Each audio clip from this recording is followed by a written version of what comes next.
Okay,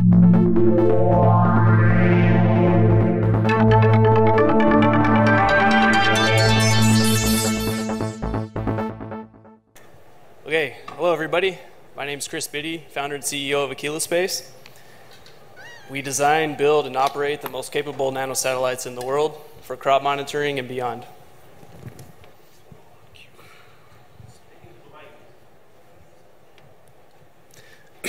Okay, so our team has identified a really great opportunity in the precision agriculture market.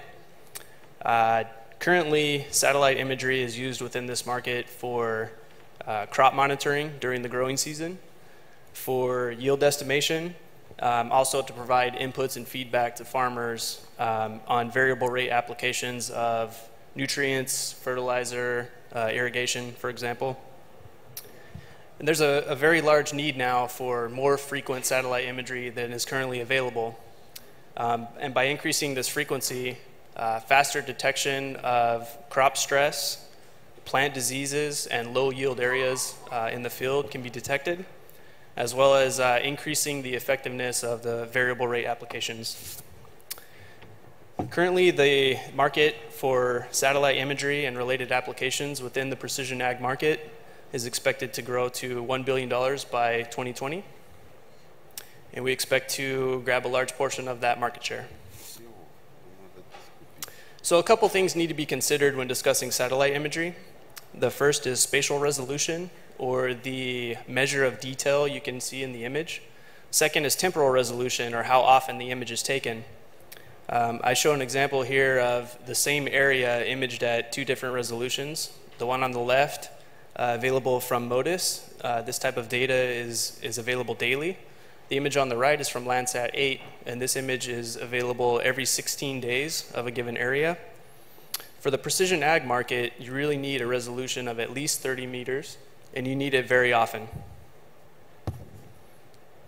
So our mission at Aquila Space is to provide the most frequent multispectral satellite imagery data for the precision ag market for our very specific spatial resolutions. From our analysis, we've identified two specific needs. Number one is the moderate resolution, which is 15 to 30 meters. This is needed on a daily basis. And the second is the high resolution, which is 2 to 10 meters, and this is needed on a weekly basis. And these applications are listed here for these two resolutions. So by providing this capability, we are enabling the expansion of the precision agriculture market, which will increase yield for a given field size, as well as reduce the usage of natural resources, most specifically water. So our solution is the Landmapper constellation. This comes in two different series. So we have the Landmapper BC and the Landmapper HD constellations. BC stands for broad coverage, and this will provide 22 meters resolution on a daily basis. HD stands for high definition, and this constellation will provide 2.5 meter resolution on a weekly basis. These satellites are developed and will be operated by Aquila Space. So the main point to our technology, the main point to our solution is low cost. We're actually able to build our BC satellites for less than 1.5 million each, and our HD satellites for less than 2.5 million each. Excuse me. So at this price level, now space is not just for governments anymore. At this price level, we can meet the business case, and also this makes it right for private investment. So we plan to launch our first two satellites at the end of this year. We will complete the BC constellation by the end of 2017, and we'll complete the HD constellation by the end of 2018. What makes it able for us to achieve this so quickly is our technology here, which these satellites are very small and have a standardized platform, so it opens a wide array of launch opportunities for us. So our management team comes from the small and nanosatellite industry. We have many years of experience. We have 15 people on the team. Every single person on our team has been involved in a complete successful satellite mission, from design through operations. In fact, some members of our team have been involved in more than 10 missions. So our current strategy is actually to sell satellites and hardware components to third parties to enable their mission. This will help finance our constellation, and it'll also cover some of our upfront costs. We currently have $7.3 million in contracts for this year for hardware sales. We project $1.5 million next year in data sales from our first 2 satellites. And we're projecting $100 million in data sales in 2020. So our focus is really on the data, but we're using our early hardware sales to help finance the constellation. We're looking to raise a pre-round A of $5 million, and then also a round A of $15 million by the end of this year. Just a note on some of our competitors. So there's a few companies playing in this space. There's Rapid Eye of Blackbridge. There's Planet Labs, which is actually a local company, San Francisco. And there's also Digital Globe. The key differentiator for us is that we're strictly focused on the ag market, well, mostly focused on the ag market. And also we're providing much more frequent imagery than any of our competitors, which is really what's needed for this market. Thank you. And now it's time for questions. So maybe I can start. As you might be aware, drones are trying to also take imagery, and obviously drones are much lower priced than the $1.5 to $2 million price you showed. So how do you compare against that part of the market? Yeah, so with our satellites, we're able to produce so much data. Because they're in orbit, you know, it's basically global. So we can produce 5 million square kilometers of imagery data per satellite.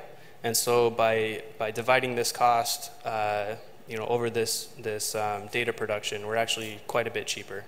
So and the operational costs are actually very low. We need a really small team to send schedules and commands to the satellites, and we don't need necessarily a pilot operating 24/7. Kyle? Yeah, who's buying this solution? So we have 2 sales channels. We have the enterprise group, you know, large companies using the data. So this is agriculture companies. There's also third-party resellers that will buy the data and run applications on top of it to consult with the farmers, and then also individual farmers themselves. But who's buying the hardware? The satellites? The yeah, satellites. so there's worldwide, there's a small group of small satellite producers. A lot of these cases, they're funded by the government to have a mission to train their engineers within the country. So the question that we've looked at a number of these companies, Skybox and Planet Labs and others, and the question has always come down to not getting the hardware up in space, but once the data comes down, who has the expertise to analyze it? Because in Central California, for example, one of the big needs is for crop fraud detection. Farmers insure their crops, the government pays the money when the crops fail, but the analysis of those fields takes an expert. The average farmer either doesn't want to do that or can't. So who does the actual work? Yeah, so the way we're approaching that is with our BC satellites, the image we produce is very similar to Landsat 8. And because you have a large archive of Landsat 8 imagery, you can do direct comparison with those archive images from Landsat 8. And generally with the agriculture community, you use an NDVI index, which is a standardized index. And so basically it's relative measurements, but as long as you have some historic data to compare that to, which we would with Landsat 8, that's how we approach that. One more question. Quick question. First of all, I want to say that this is amazing that you were able to get such a large set of orders at an early stage of the company. Can you say a little bit of anything about the customers, the current customers out of 7.5 million orders? Sure. Is it many customers, one? NRE versus Sure. product, anything? Yeah, so it's actually 3 customers. It's mostly development projects. So the basic premise is foreign governments will sponsor technology demonstration missions. Because these satellites are very innovative, that's how some of these companies are able to get some funding, like through ESA. Also in Southeast Asia, there's some significant investment, and so there's these small companies that are growing out of that. Sometimes university spin-offs that they get to train engineers and create these satellites. Thank you, Aquila. Thank you.